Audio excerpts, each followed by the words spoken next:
Okay, good morning, everybody. Good morning. Good morning. Good morning.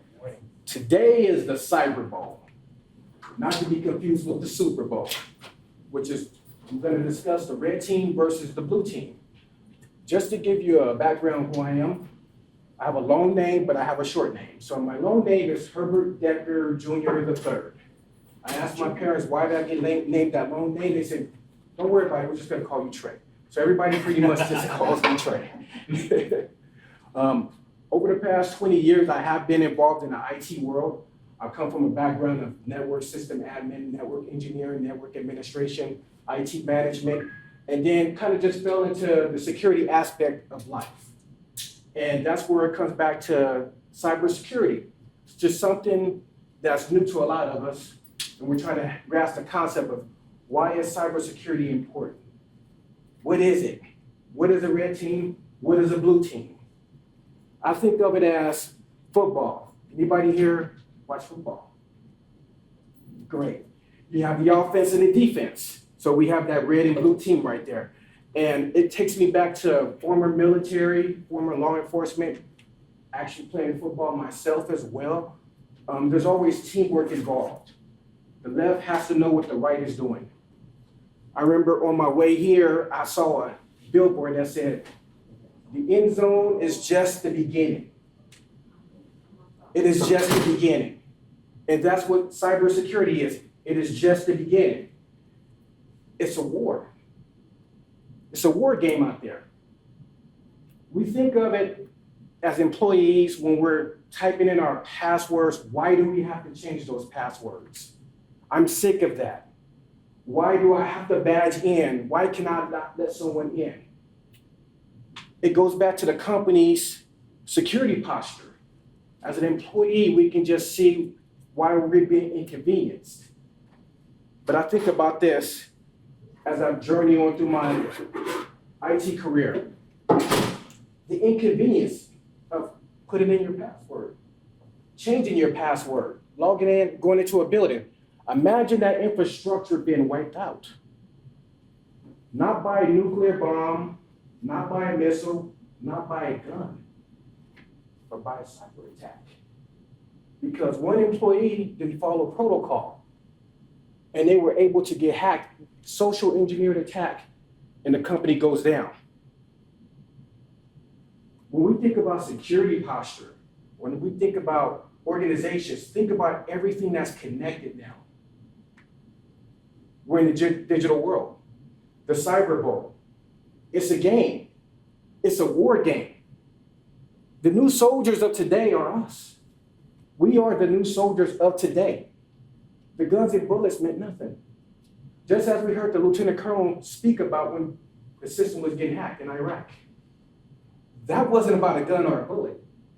That was a computer cyber attack, which is any given moment, we could be taken out. Through the swipe of a computer, and the easiest one, social engineering attacks. And that's what brings me back into my IT career. I have a bachelor's in IT, concentration in cybersecurity.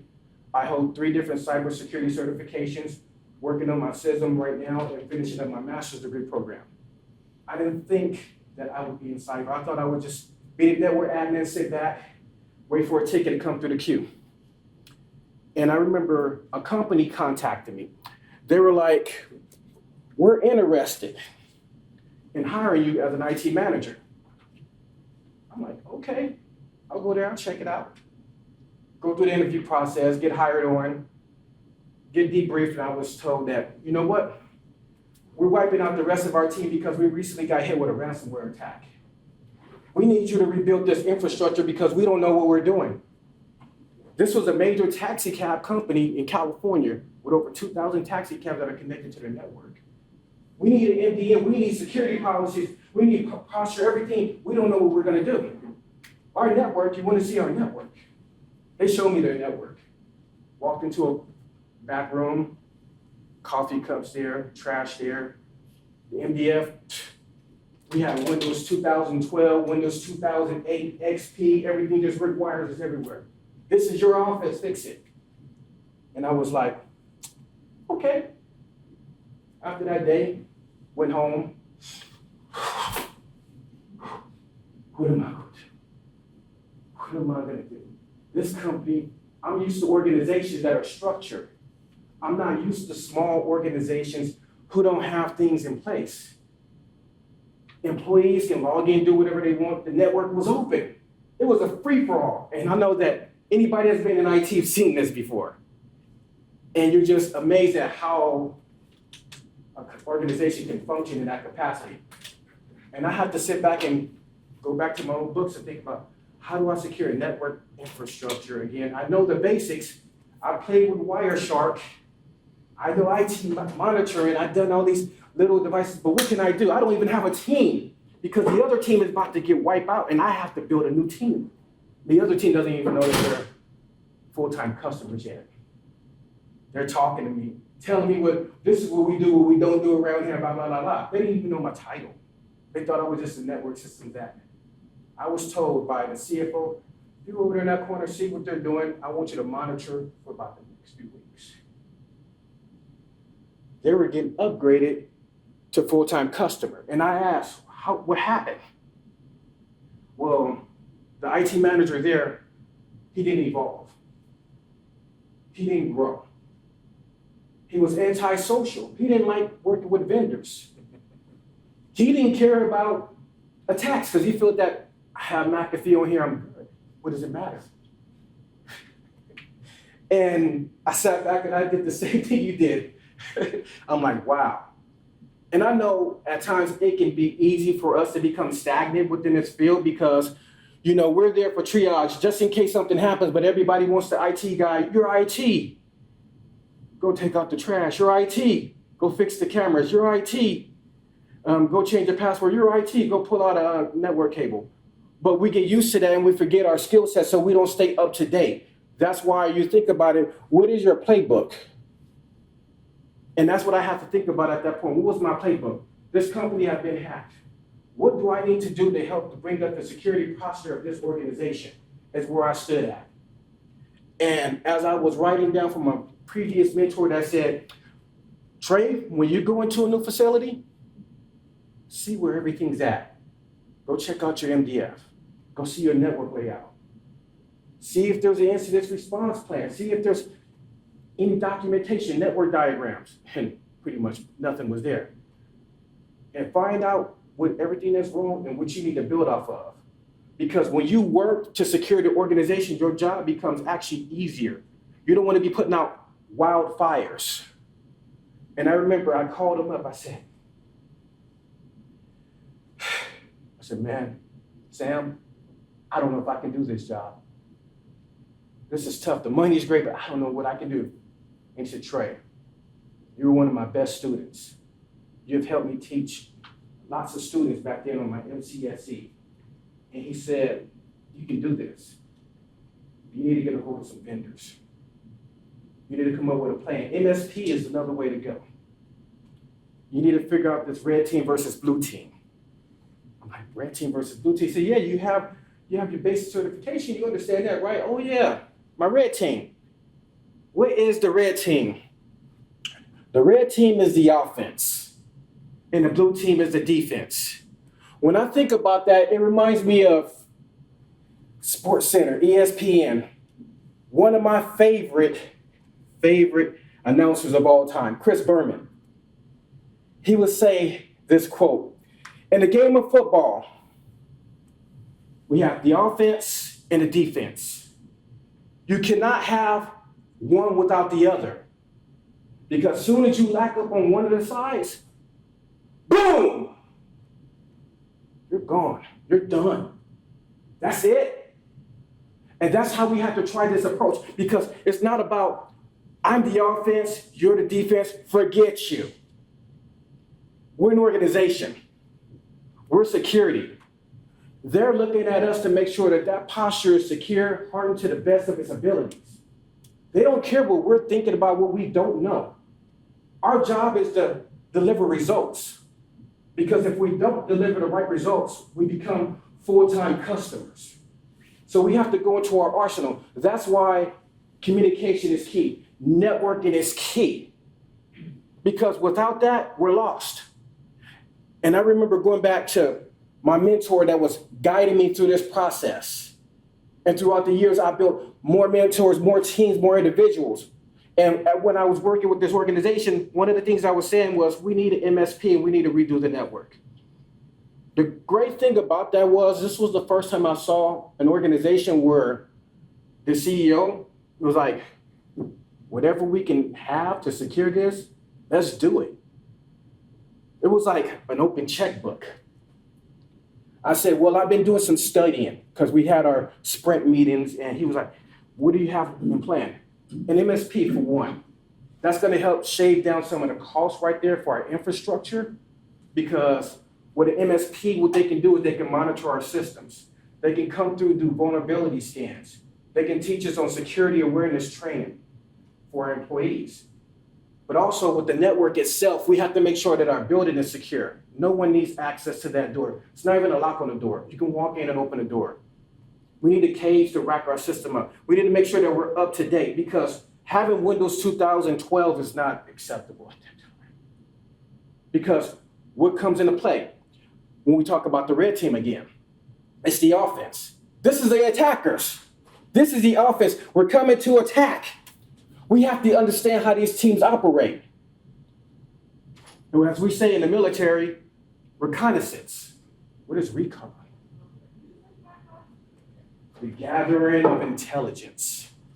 Looking for weaknesses to expose our enemy so that we can infiltrate. So that we can get whatever it is that we want. And every day, companies are going through this. Through phishing campaigns. I tell you what, when I think about phishing campaigns, I don't think about the day sitting out there on the lake looking for some trout. No, I'm not looking for trout, even though I love trout. We're talking about phishing. Phishing for information, digital information. How many times have we heard about information being stolen? And you got to ask yourself, how does that security posture work for that organization? Okay. We have our red team. We're doing recon. We're doing phishing campaigns, exploitations. But now also, like Chris Berman said, we can't have one without the other. We need balance in the organization. We need a blue team as well. You got to have a blue team. Without that, no defenses, what are you going to do? Threat intelligence. We have to practice. We have to run drills. We have to understand and build muscle memory within our organization. And when I think about that, I think about a football field. They play one game a week. The whole entire week, they're practicing, studying plays, running offensive drills, running defensive drills, skeleton defense, skeleton offense. Why? Because there's another team out there that's looking to infiltrate, win over them. So when we think about that, think about the security awareness training. I've noticed through the few organizations I've worked for in the past, security awareness training is lacking. It's really looked over. When I think about defense, I think about DLP, IDS, IPS, DMZs, networking, Wireshark. I think about this stuff, Nmap, Nexus. I think about all of that. But you can have all the tools at your disposal. I would tell you, it does not mean nothing if you don't have training involved. Just say, for instance, you had a car. You never driven before. Matter of fact, give you a Lambo. Give it to you right now, 8 years old. How effective is that car for you? Looks nice, right? But you get behind the wheel, you might kill yourself because you can't handle that car. It's powerful, it's fast, it's expensive, it's shiny. It looks beautiful, everybody's talking about it, but you don't know how to use that car because you haven't been trained. You haven't had experience. You don't know what to do, what to look for. You don't even know how to shift the gears because that's where our security posture is. We have to utilize security awareness, beat it into the employees. We have to let them understand the why behind it. Why are we doing this? Why do we require you to change your password? Why do we require a complex password? Brute force attack. Why are we requiring MFA? Why are we requiring encryption? on your laptops? Why are we always changing policies? I would ask an employee when I did a security awareness training, I said, why do we have to go through this? I'm just so sick of this. I said, imagine you've been to the doctor. They have all your medical records. You have the HIPAA laws, PII laws, all those laws to protect your information, yes, protocol. Imagine if the medical facility did not guard your information. They did not follow the rules because some employees didn't feel like doing it. And your information was hacked, put out there for everyone to see. How would you feel if you knew the whole world knew about your medical records, had your credit card information, PCI DSS, had everything about you, your birthday, where you lived at, and was able to infiltrate your system? How would you feel about that? Exactly. That's exactly how you felt at that moment. That's why security is important. That's why when I was working with this organization, they understood. And I'm gonna tell you why they understood. Because they were attacked. That's why they understood. Let's be honest here, in IT, our budget is like this when we think to ourselves, but to the organization, it's like here. They don't want to hear us. We hear about the latest and greatest of all of those that want to innovate. We need to have this, we got to do this. This is going to help the organization. Budgets. That budget changed. I don't know what the budget was before I went there, but that budget changed when they hired me on. It was an open checkbook because they were hit with a ransomware attack. For 6 figures, a ransomware attack. Now you think about that insider threat, how the system was compromised, lack of security awareness training, and a lack of other things that went along with it. But the checkbook opens when the accident happens. Or should I say incident happens. We're not important until everything breaks. Now they want to pay you that 6-figure salary to go in there to take care of business. Now they want to give you that raise. Now they want to give you that budget. Now they hear it. And that's exactly what the world has come to right now. A lot of organizations see us as an expense. They don't see it as an investment because IT personnel to pay you guys that much. But when they start to see why do you need security, IT professionals, and not just the IT admin who does passwords, who does a whole entire network, who moves the ports, who changes out the lifecycle department. We need a specific entity person who specifically focuses on security. Because in the IT world, it's broad. So if you have that IT manager or systems admin or network admin who's just focused on his day-to-day tasks, changing passwords, worried about Office 365 and a million other protocols, and something slips through the crack because he doesn't have time to check that. He's not going to be sitting there running vulnerability scans that day. He's not even going to be thinking about it. He may have knew how to do it 3 years ago. Now you're asking him to do it now.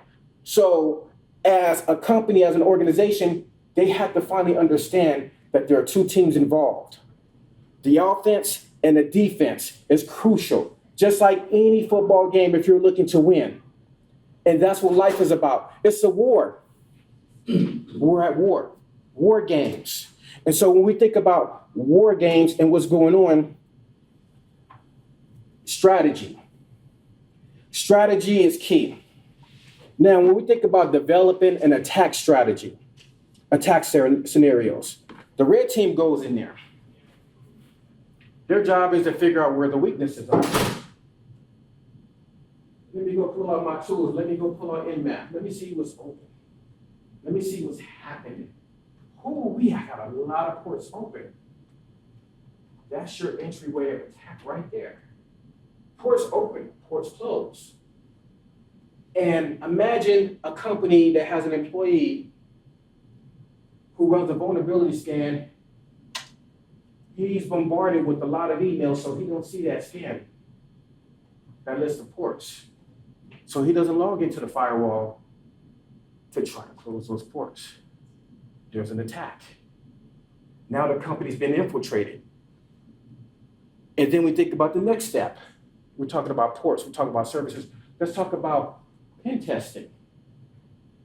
Pen testing costs a lot. if you're looking at cost. But what are the preventable measures when you're doing pen testing on the offense? Vulnerabilities and weakness scan. Seeing how you can also bypass the detection systems that the company have or their lack of. That team that you can have to make sure that your security posture is on point is paramount. Because without that, how will you know what you're doing? When I think about football, when I think about military, you're always training. You're always on the range. You're always strategizing because you got to be able to infiltrate. You have to be able to think 2 steps ahead of the enemy when it comes to the cyber world. So when I think about offense, where are our weaknesses? How can we expose them before the outside enemy expose our enemies, or expose our weaknesses? We need to find them before the outside enemy does. Just as well as our defense. We have to run drills. Security awareness. And now when I bring it back to security awareness, I think as a previous trainer, the most crucial thing you can ever tell somebody is the why. We're always dealt so much information, and it's an information overload. To express that why helps change the culture. So when we're talking about security awareness and running drills, one of the ones that I've utilized a lot in previous companies was Know Before. I like it because you can do password auditing, password history to check to see whose passwords are compliant or not, and also submit training to the employees where they have to actually take the computer-based training. If they score less than, not only do you give them the reason why, they also can correct it. And when we think about that for a second, what does that do? When an employee is aware of what's happening, because they're only thinking about, I'm getting the paycheck, I'm clocked in, I'm clocking out, I don't care. So we have to break them out of that mindset to understand that you won't get a paycheck if we get shut down. Your paycheck is important, but so is the security of our organization. That's why when I think about the blue team, the network segmentation, I've seen this in the company that I worked for before. Network segment, there was nothing there. It was open network, free for all. How important is to have your network segmented? Having that VLAN set up. You have everything organized just in case, just for instance, we have HR, we have payroll, we have regular employees. Just say we had that for 3. And we just have an open network and we get hit with an attack. All 3 go down. But when the network is segmented, and just say for instance that HR was hit, okay, they're isolated from the rest of the network. We can take that and isolate that, find out what's going on, mitigate this attack, do whatever we need to do to eradicate that, get everything up and going, get back on track. So coming from a previous organization a long time ago that did not have that, everything was hit. Every department was shut down. So if you're going to be attacked, the greater or the lesser evils would be one department versus 12 different departments being taken out. But what else can we utilize on the defense? Behavioral analysis. When I think about that user behavior analysis tactic, to be able to see what's going on in our network, the unusual attacks, the unusual activity, looking at packets, see what's going on. So this is like football. We're in a game, and we're looking at the field. We're looking at the behavior of the offense while we're on defense. I played free safety, so I'm back there. I'm looking, scanning, seeing where the plays are going. I see the receiver in motion. I know his deception now. I know he's going to run that run back there. So we have to reset. We're going to call out our plays. We're in unison as a team. We're coming over there. Because we're organized. We're working as a team. We studied. That's what the defense does in an organization. They're studying what to do next. Not if. but win. Because without strategy, we've already lost the game. You can't show up to practice and expect to play in the game and win, because you will lose. We have to go, like I said, he must go all the way. That's how we have to take the cybersecurity posture. Like I said, it's a Cyberbowl. It's a game to win against the enemy, because the enemy is already playing. The enemy never sleeps. They never sleep. They have 1,000,001 reasons why they want to take down a company, an organization, but we have one main reason why we want to keep ours up, because this is our home field. No one takes advantage of our home field. We have to protect this. So when I think about cybersecurity, I don't think that, oh, this is just a job. I don't think, oh, I'm just here to be on my phone when I'm not busy. I am a soldier. That's the mindset we have to embody. You are soldiers. Offense, defense. And when I think about the red team and blue team, technically I'm the purple team because I have both certifications. And that's one thing I want everyone to embody also. Even if, for some reason, that you cannot have the red and blue team and you're that security posture there, you need to become the red and blue team, which means we need to keep ourselves up to date, keep our skills up to date. I know there's certain skill sets that I did not want to utilize that I had, such as Python. I know how to code, but when you don't utilize Python and PowerShell, you get rusty.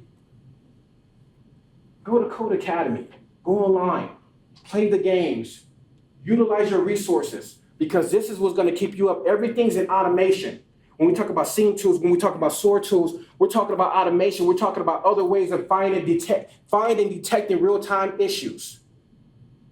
So what good is an IDS or IPS if you don't even know how to utilize it, if you don't even understand it? Oh, I got my 40net going up. I'm good. You're not good. Did you study? Are you the offense and defense that's needed? Because you might just be the only cybersecurity personnel. So you become offense and defense. You have to create that balance. That's what started when I worked for that company. I had to be that balance. I had to become offense and defense before I can add more players on the team.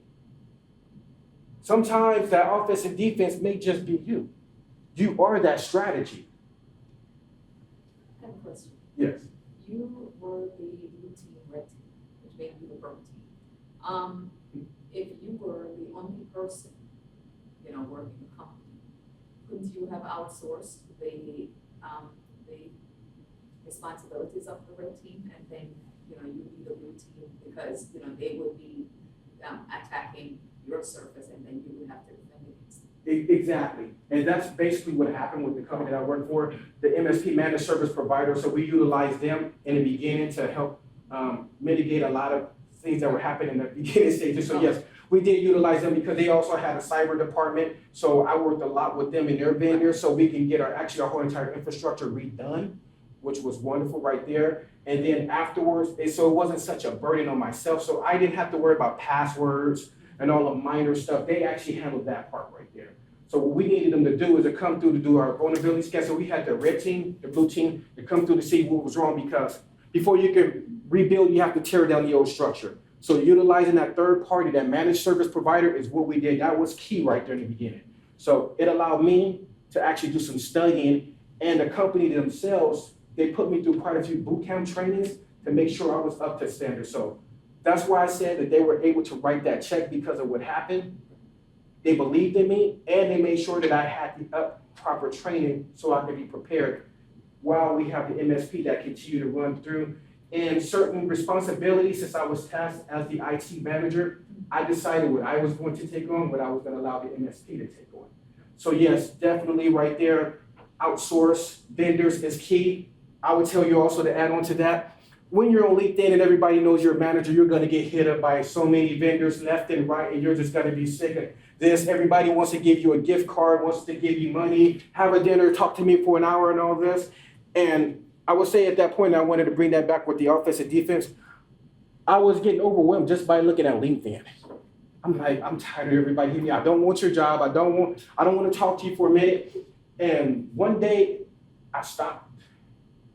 I stopped and said to myself, what do I need? Let me see if some of these vendors have what I need.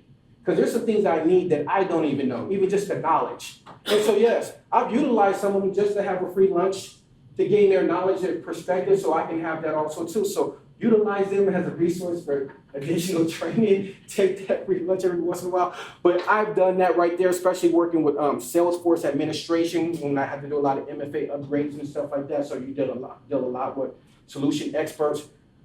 Don't look at it always as a negative, but research who you're dealing with to make sure it's not a phishing campaign also too, because anyone can be a threat actor out there. I don't trust everybody in the cyber world. But if it's if the person's reputable, check their references and everything like that, it may work out to your benefits because it leaves a lot of work off of your shoulders. So look into those third parties, but everybody's not a friend on there, but there are some people, some resources that definitely can be utilized. So yes, that is key.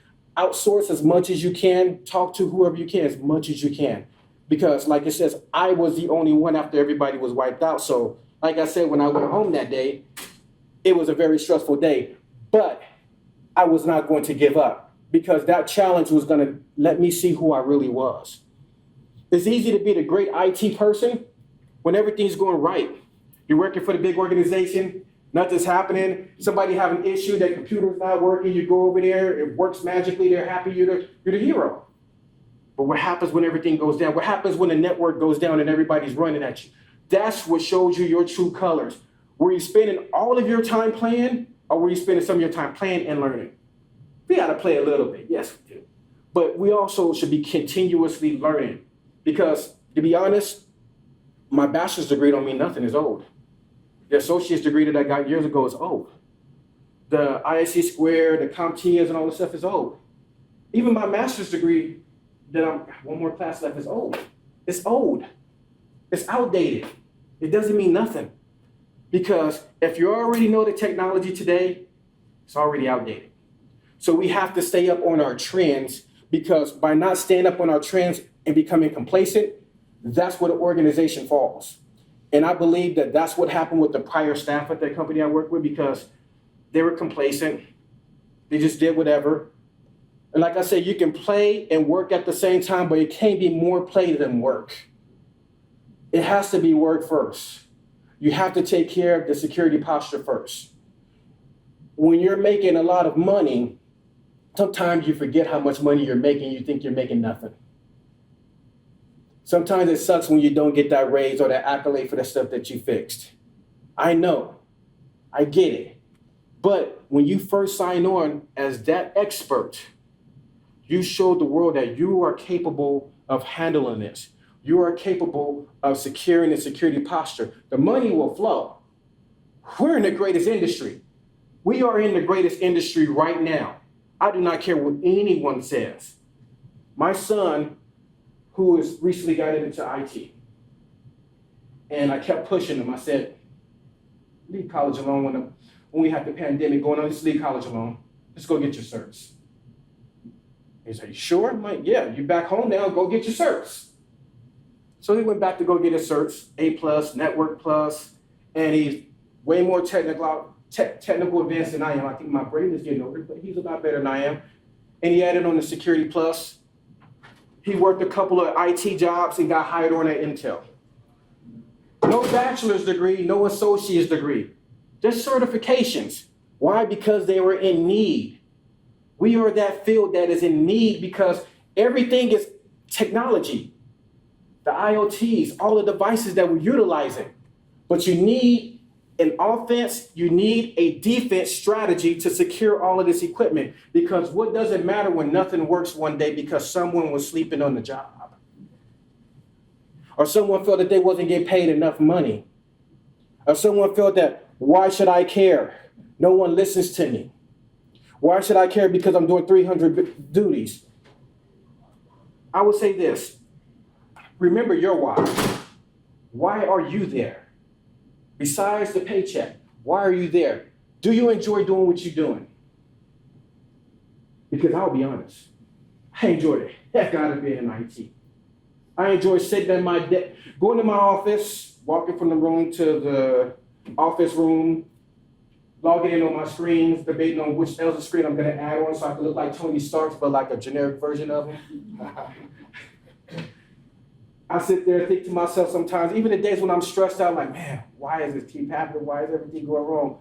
But at the end of the day, I remind myself that I still enjoy doing what I'm doing. There's problems. We as IT professionals, we also have to unwind because it can't get to us. We have to have an outlet. And when I think about an outlet, what is it that you like to do outside? Don't bring that stress home after the hours. Release yourself from it. Because when you clock back in the next day, it's gonna be there waiting for you. And when it's there waiting, we have a hand raised. How do you do that when you work from home? I'm gonna That was my biggest thing. This is what I do, because I like to be out and about. I live in Arizona, Phoenix, Arizona. I like to be out and about. Even though everybody says it's hot there, we have lots of places that's not as hot, like Flagstaff, Sedona, Payson. What I like to do when I'm working, so I don't get trapped inside, I would actually just go walk around. I go sit at the pool sometimes because I have to see a different surrounding. Or I would go to, besides Starbucks, other coffee places that I like to hang out at, just so I can get my energy flowing. Because if you're just always trapped inside of the house, just walk out for actually 10 minutes just to breathe. And what I like to do, I'm into meditation because I believe that breathing is key. If we don't breathe properly, we're stressed, our heart rate is going up, right? Well, calm that down. Your dopamine needs to flow. You need to get your internal high back. Your internal high is when you step out of your element. That's what breaks is needed every once in a while. Whenever you can take a break, step out. I'll be out there. Let me just breathe. So I blow up this system and things will drive me crazy when I go back in there. Just breathe. I'll just do my deep breath. 4-7-8 breathing technique. I will call that out. Breathe in for 4 seconds.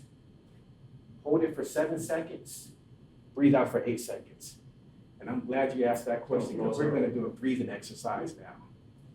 And then, I would like to bring the conversation back to what you said about red team and blue team, what you like, what you do. So I'm not in either, but I work closely and look for the information coming up, and I can only add to what I've seen. Obviously, it's two different mindsets. You know, the blue team's like a police officer, they just want to catch everybody. And the red team is 100% the opposite. And it's quite fascinating sometimes to see these teams go at it. I mean, the first thing that excites them is an open port, and the next thing is a pizza. You know, and it's quite fascinating to see how these guys operate. But what I want to say about culture, or whether you like what you do, when we talk red team, we very often say, oh, let's just scan ports and see what's open. I don't care if a port is open as a security architect. I want to know what you can do through it. What exactly are you seeing through it? And to give an example of what some of the one red team person did, is we had an HR director that went on LinkedIn and posted an article about how awesome a manager is and whatever this manager did. And just was a very nice article, by the way. But the red team actually, instead of having a checkbox like, oh, we're just going to scan ports and see if we can hack passwords, they actually started reading the company's policies. And one of the policies is to reset a password. When you phone help desk, they're going to ask you your manager's name. It's as scrappy as you can think, but that's written in the policy that's the process. So between policy and then a supporting document, standards and SOP. So they started going into that to see what are the processes and the workflows and the things published in the organization. So they just picked up the phone and said, I'm so-and-so, and you need to reset my password. This is my manager. Okay. Reset the password, and there we go, we were in. I mean, unfortunately for the poor red team, the HR manager took them on for giving her anxiety. But my point is, that was a job done by a red team that's not just doing a tick box for what they get paid for. They really like what they're doing. They really climbed into what this organization does and how workflows happen. And that speaks a lot about having the right guys in, or ladies. My point is the fact that you have the right people that's passionate about what they do. Those are the members you want. If it's somebody that just does a paycheck, then you know, then move on, get somebody else. Yeah. In all honesty. And then something you said about know before. And one more thing I want to say is that what's important between a red team and blue team, if you are in it, it's translating what you have found. If you are tech savvy running code, and you go, I could open ports and this is so cool, I did a SQL this inject, but the flip doesn't translate that to a way where I can say, hey, your data is exposed at this level and this is what we found, and give a dump or something. Then the lights go on. And then the last thing I want to mention, sorry I'm taking up time, is the know before thing. Great platform. I know Anna very well who started that platform. So it's October month, right? It's cybersecurity month now in every company. We try to send out a video that speaks to insider risk and just be aware of, what you have lying open or things like that. Our same HR director declined it. She said the video is going to make people be suspicious of one another. So your strategy is to educate your company, but when you try and educate the company, you have a single person that doesn't like the video and stops it in the tracks. So you fight that culture as well. But anyway. Now, to answer your question, I'm glad you said that. Two things that I always think about. If you don't document, it never happened. When it comes to training, especially when you want to get a red team out there, you do want them to check every single thing. Everything for seeing if they can walk inside of the door behind an employee who just badged in, I would let them inside of the facility. And take a driver, pop it into a computer, see what they can get access to see if the ports are open. You want that to happen. You want that to happen. And when we bring it back to what you were saying about calling in the manager and getting their username and password set up, I want to know, do anybody remember the 2023 MGM hack? Major, right? That insider threat, do you guys know how that happened? Called the service desk pretending to be an employee at the resort or the company or whatever, and basically fudge their credentials, causing them to reset their password and just give it to them over the phone. And then they hacked it and shut everything down. I think it was like $300 million ransomware or something along those lines. It's like the biggest one in history. And that's part of the red team, because you could have a Palo Alto firewall that is so airtight, Exactly. its power doesn't even want to run properly. And then you just pick up a phone and call help desk and say, reset my password. Exactly. And so that's what you think about that right there. And when I thought about that, and I said to myself, I said, that's one of the easiest ways to break through. What can you do as an organization to overcome that obstacle? There are remedies actually to overcome that, are mitigated as much as possible. Now, I will say this first. When you're trying to implement a security awareness training, and you're mentioning something like this to HR, when they turn it down, document it. Because if someone ever comes back and say, well, we got hacked, you didn't do X, Y, Z. Well, on November 15th, I spoke with HR about X, Y, and Z. This is something that we could have implemented right here, blah, blah, blah, blah, blah. Or call your auditors. Exactly. Your auditors will. Exactly. So this is like you're covering yourself right here. You did your due diligence. Now, on the flip side of it, how do we overcome something like that? Because that's easy right there for a password reset. Anyone can do that. They can go on LinkedIn and find out your information, go to Facebook, oh, his dog name is Scruffy, his favorite color is orange, he likes to go to Jamaica for holidays. Oh, wow, we got his security postures all right here. Well, we have one thing, we have MFA. For instance, if somebody gets access to your password, this has happened to me before, like, wait a minute, I did not log on to Facebook, but it's asking for my 6-digit code. That method right there, that's one of the methods that can be utilized with organizations. I know that companies or employees don't like that. When I had to implement MFA for Azure, for Salesforce, the employees didn't like that. They liked the single sign-on after a while. It took them a while to catch on to that. But the MFA, they hate that. Oh, I don't feel like grabbing my phone and my code. Oh, well, what if I don't want to use my phone and blah, blah, blah, blah. Well, give me your email. But you're going to have to use something because the security posture is more important right here. So that can alleviate one of the obstacles right there when we talk about passwords. Now, password change. We have to think about new technology. We have to think about biometrics. we have to think about, if I can't see you physically, I need to see you through our channels. You know, we have a VPN, we have our Chime, we have our Slack channels. I need to see you fit through that screen. And at that time, and if we have UB keys, I need you to do your biometrics right there. I need to see you. If I don't see you, you don't do your biometrics, you don't get access to change. Also, self-service keys, where employees can change their own password. But to gain access, they have to have the right credentials. They have to have the MFA, you have to have the UB key, you're gonna have to tap that. Because we already secured you through that protocol right there. No one can just come there and just take your key to gain access.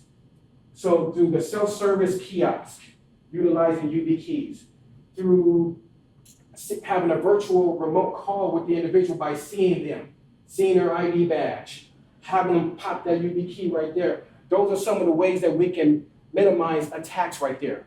Those type of protocols. So if you think about that for a second, when that call came through, I need to change my password. Okay. You want to help this? I need to see we remote in. I'm seeing you. I'm seeing your credentials, your badge. I'm verifying the information. I'm pulling up your profile. I don't just trust what you say. I have to see. I have to verify. I'm going to see what your credentials are. You've shown that you've authenticated into the system. Now that you've authenticated, I've seen you. I checked your profile, your credentials. I don't care what level you're at. Once you have been properly verified, then you come through. Because this reminds me of boot camp when I was in the Air Force. And I will say boot camp because boot camp is where you first learn everything at. I remember I was elected dorm guard, right? So that means that you have to decide who comes through that door if they show the right credentials.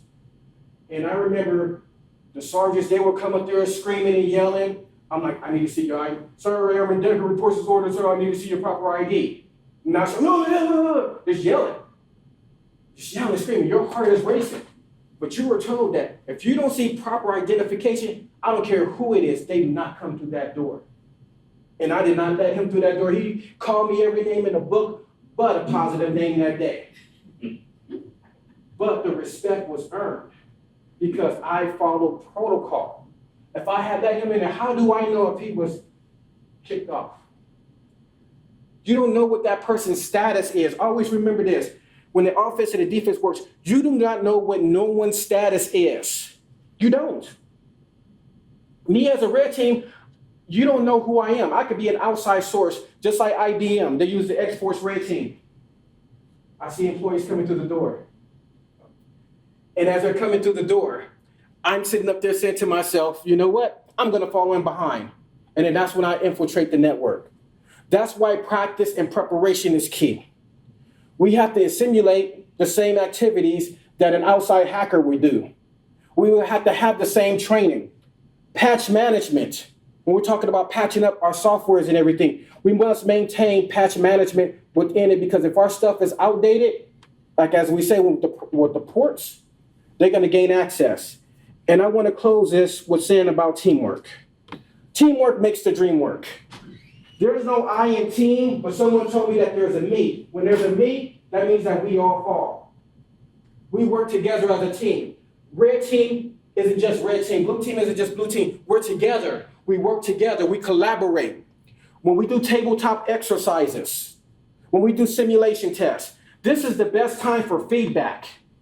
Feedback between both teams, I know it's tough. I know it's hard at times with organizations, but when we understand how we can work together and infiltrate our own system so that others don't and know how that is done, that helps the other team harden their defenses, harden the firewalls, harden the networks, the DLPs, cybersecurity awareness training to employees to have them understand our why. Feedback sessions is important. Tabletop exercises are important. Why do we utilize that? We update it so we can know what to do, so we can embrace the constructive criticism that our organization may have to play. We have to think 2 steps ahead. When we're thinking 2 steps ahead, we become the best in the game. You got to understand in the cyber world, there's going to be challenges, and we're going to face those challenges. Whether it be organizations that decide on how much our budget is going to be, whether it's going to be pushback from employees who don't want to get in. No, they're dreaming. This is our battlefield. This is our cyber war that we're going against. This bowl will be won by us and no one else. So whatever arsenal, whatever tools you have at your disposal, use them. Use them to the best of your advantage. Because when you utilize every resource and tool that you have, you've done everything that you could do. And you can look at yourself and say, you know what? I'm the best security engineer that they ever heard of. And with that said, today's challenge builds tomorrow's champion. So more than 20 years ago, I went to college and I had to take a typing class. I'm like, why do I have to take a typing class? And I hated it. Halfway through, I'm like, I'm so glad I got this class because then I learned how to type, and that's took me throughout life, right? So I work for an MSP, and I appreciate how much you stress the importance of security awareness training, because yes, the users hate it, but they will learn. Yes. Like they will take that, and that's one of the most important parts of the security program. So I'm so thankful that you stress that, because it may sound so simple, but like you said with the MGM hacks, it's the users, those are the ones that are going to be a downfall. Exactly. The guys that click on things they're not supposed to. And that exposure to those little 10, 20, half an hour videos, it goes a long way. And even if they hate it and it's a check in the box, it does go a long way. So thank you. Definitely agree. Appreciate that. I've seen the benefit of that where you, my previous company was a bank, and that CIO was badass. So he would ask for training reports. So if you failed a phishing training or something and you go back into it, we ran reports per team from KnowBe4. Yes, fixed them. exactly. Because like you say, it's exactly that. For some reason, they just find you. Like I would be in the market for buying a new BMW. I promise you, within a day or two, something's going to come in my inbox about, hey, this is new deal on a BMW somewhere. Now you're on the phone, you got somebody screening there, and you're scanning through your mail, and you click on something. So, and that's it's this. They just keep on catching you, and the training is super important. But it's important that the training is measured and gets fed up to a level and is addressed. Because if it's a big box on an audit report, you might as well use it. Exactly. All right, thank you all. Appreciate your time.